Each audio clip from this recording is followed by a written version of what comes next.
Chapter 2.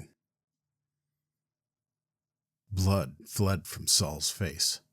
Sweat matted his coily hair, streaming down his forehead and stinging his fluttering eyes. His frozen hands locked the headlight beam onto the threat. "You heard exactly what I said," the gruff voice rumbled. Gliding further into the light, the hulking figure eclipsed the truck. Soll heard but couldn't obey. Instincts misfired, ricocheting inside the numbed shell of his body. A ruddy, bulging fist gripped the glinting blade too tightly to leave any hint of a bluff. As Soll gasped for words, his tongue sank like lead in his mouth. I, Soll stammered. I have nothing. Look, I'm from here too, I promise. Lived down the road since forever. I'm not the one you want. Just look at me. I don't even have a car. I work at the supermarket. Maybe you've seen me there. The knife rotated in the mugger's hand. His exacting scowl shifted from Soll's scuffed shoes to his baggy cargo shorts and wrinkled t-shirt. Or you might know my little brother, Charlie Casey. Probably a familiar name. He was an amateur journalist who used to cover events in town. Posted it all online, even had his own little outlet. Soll rambled. He's in a wheelchair now. It was a nasty accident, but that's a bit of a newer thing. He can't really do the investigative stuff he used to. Will you shut the fuck up already? The mugger snapped. You heard me the first time. Hand your shit over or I swear I'll leave you leaking on the street. Soll flinched. The bag suddenly felt heavy against his back. Even without the fear of the blade tearing through his body, escaping unburdened might be a relief. Someone else could carry the blame for his failure. Just one small concession, and he'd be clear of danger. But not the guilt. He sobered, scrambling for any half-baked schemes he could invent. Each vanished as he grasped for it. The mugger twitched and tensed as the seconds slipped away. You wouldn't want the trouble of that, Soll croaked, an idea unfolding. The town council is eagerly awaiting my arrival. They want me to meet that actress lady. You know who I'm talking about, right? The washed-up one from all those 90s rom-coms? I forgot her name, but they wanted me to meet her. Yeah, me. My dad's family has a legacy here. They need someone local to show her and the developers what Sandhaven's all about. Once he started, it all poured out. His words could never dress a page in rich, flowery prose like Charlie's, but weaving a story wasn't a talent held only by his brother. I wouldn't try anything, because it might backfire for you. I don't mean to make threats here, but you and the Fairshare group could be liable if you disrupt this operation. They'd get law enforcement involved this time. The mayor might even bring in state police. Soll patched the lie with all the threads he could spin. The mugger listened, his mystified stare fixed on Soll's face. Contemplative lines sprawled across his forehead. His black-clad frame eased, and he lowered the knife. Panic loosened its hold on Soll's throat, and the terror drained from his shoulders. The air lightened around his head. He wiped the sweat from his neck as the last lie slipped from his lips. His triumphant breaths carried over the humming from the trees. He set his foot on the pedal, ready to slip back into the night. Do I look like a fucking idiot? The mugger chuckled. He rolled his sleeves to reveal a pair of corded, sunburned forearms. Why would they want a clown to show them around? Your grown ass is on a bike, thinking you're someone important. You think you mean something to them? You're nothing. You're no one. The words plucked a nerve. Each landed a jab, leaving Soll dazed until the knife lunged toward him. Okay. He shielded his face. Regret might ache, but the blade would leave scars. He shrugged the bag from his shoulders and tossed it onto the pavement. There you go. The mugger snatched it from the ground and tore it open. Fishing out a thin leather wallet, he flung it into the dark without a second look. Another dig brought the fluorescent vest, which he hurled into the grass with the same disdain. Indignation smoldered in Soll's chest, matched by a growing confusion. His clenched teeth gated the wail of protest threatening to explode from his lips as he watched the covetous fingers dip back into the bag. His muscles tightened, ready to pry back his belongings from the mugger's hands, but his feet stayed pinned to the ground. The flash of the blade dared him to move as the mugger retrieved the phone, tapping it awake before inspecting it. "It's not worth anything," Soll cried. The mugger ran his fingers over the chipped edges. He held the phone up to the beam of the headlight, then hurled it to the ground. It smacked against the asphalt with a loud crack. Chasing it as it skipped along the road, he snatched it and heaved it harder. Fissures webbed across its lifeless display as it lay still on the ground, ruined like roadkill. He punted it into the grass in the same direction as the other items before his hand dove back into the backpack. His breath caught, and a simmering outrage percolated deep within his stomach. Regardless of the grievance, pointless, undeserved cruelty was a uniquely bitter taste. He squirmed as the plundering hands tore through the bag, rummaging faster the deeper they went. A screech deep in the trees broke Soll's terrified focus. "What the hell?" the mugger murmured. Yanking his arm from deep in the bag, he clutched the envelope. He pinched the bulkier bottom and tore it open. First came the letter. He squinted, bringing the page closer to his face as he scanned the lines. Before reaching the bottom, he dug back into the envelope.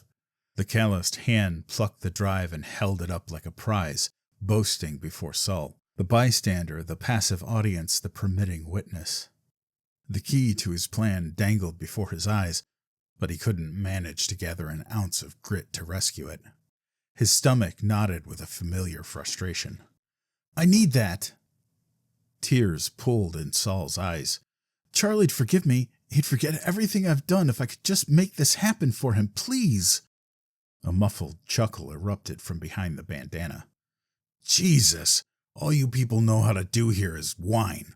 Someone takes something from you and you'd rather cry than do anything about it. Not that you could anyway. This thing had cut you like butter, but at least it hit a backbone on the way through." The mugger drew his arm back and chucked the drive into the darkness. Turning to the letter, he tore it in half and tossed it onto the street with another hearty chuckle. The laugh curdled in Soll's ears. It joined the nocturnal calls, the eyes of the wild snickering, sneering, judging. From the branches and thicket beyond the street, the creatures of the night mocked in unison. The sound of failure echoed, finally shattering a barrier of his conscience. His mother's voice replayed in his mind, piercing with the sting of discontent. He gritted his teeth and balled his fists. Soll charged. The bike slammed into the mugger, launching him backward. Glinting in the light, the blade sailed through the air just as Soll realized what his body had done. He lunged for it. A fear-tinged thrill coursed through him when he found it beside the road. The long, serrated edge gleamed from his palm to his fingertips. A shiver possessed him as he held it, imagining it plunged into his back or slipped into his neck. After fumbling for a grip, he pointed it like a sword and turned to defend himself. Knuckles slammed his face like a sledgehammer. Soll reeled, his nerves a web of firing fuses across his cheek. Stars exploded behind his eyes, with a barrage of punches raining down. The mugger's sharp blows quickly dulled as metallic wetness flooded Soll's mouth. He fell to his knees to crawl away before a swift kick rammed his side. Another spate of punches drowned out Soll's cries, a revelation of rage unleashed across his body. "Did you just try to hit me, motherfucker? I'll fuck you up so bad you'll be the one wishing you were dead." The mugger grunted between blows. The thrashes rocked Soll with unwavering ferocity. Sirens sounded in his head as his body dipped toward blackout. Lingering just above consciousness, he wavered between fight and flight. Soll reached out a desperate hand, anything to hold, anything to stop the pain. In his flailing, his hand brushed the blade behind him. Instinct seized him, and he grabbed it and propelled the edge into the storm of thrashes without a target or restraint. A long, sharp wail pierced the air. Soll backed further into the grass as the mugger's cry resolved into a series of gasps. He clamped one hand over his right forearm. A dark stream of blood snaked down to his fingers. "God damn it!" he growled. Backlit by the beam, he picked up the knife and advanced toward Soll like a beast circling before its strike. Fiery wrath burned in his glare. Soll cowered in the grass. The mugger raised the weapon, ready to unleash a final blow, when his eyes flicked away. His head jerked up, scanning the trees. Far in the brush, a heavy rustle erupted and surged toward them. "The hell?" The mugger leapt back, his muscles locked and his eyes straining. Rapid breaths pumped from his chest. One foot dragged behind the other, the rest of his body rigid. His eyes were locked on a point far in the trees. "Who's that?" he hollered. "Take off the costume, fucking freak! Don't even think about trying something stupid! Play dumb if you want to, you'll regret!" A screech tore through the darkness. Soll sprang from the grass, nearly crashing into the mugger, who dashed to his truck and hopped inside. The engine roared to life, and the truck rocked back onto the street, the headlights pouring into the bush. The stark white of his eyes flashed behind the wheel. He cut the wheel to the left and stomped on the gas. Within moments, the truck vanished. Soll struggled to catch his breath. He yanked his bike from the ground and pinned the light on the patch of grass. Long, unruly tufts stretched in every direction with pine branches overhead. Insects chattered in the gentle breeze. All else stood still. Just ordinary sounds of the living wilderness. Nothing to warrant alarm. He scooped up the torn letter from the street and stuffed it into his pocket, turning back to the grass. Some of the delivery might still be salvageable. The drive was probably just past the thicket. If he could find his phone, the flashlight would guide him to it. The white plastic would reflect in the brown underbrush. Time was the only constraint. Crunch. The nocturnal calls hushed, leaving only the thumping in his chest that beat like a metronome on double time. He swept the headlight beam over the bush. Nothing. Probably just the wind. Or a deer, maybe even a raccoon that had wandered off a foraging course. A loud episode like that would have upset anything minding itself. Soll clapped his hands and shouted to send it back on its way. A whooping call answered. Captured in the beam, a pair of glimmering orange rings peeked from the thicket. Unblinking, they roamed his petrified body with a ravenous shine. Soll stumbled back. Rustling exploded from the trees, and the whooping cry escalated to ear-splitting chatter. Soll hopped over his bike and bolted. Wind whipped against his face as he flew through the night.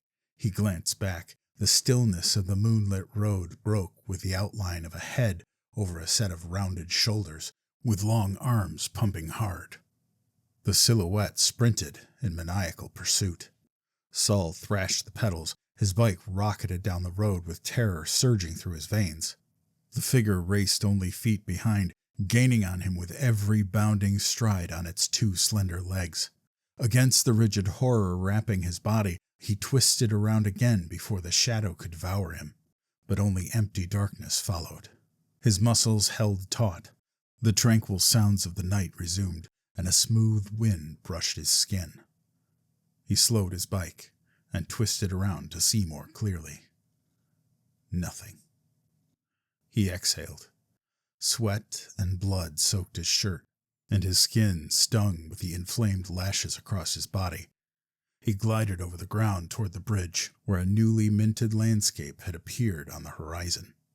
Behind him, the cries faded, just as tiny figures crossing the streets ahead came into focus.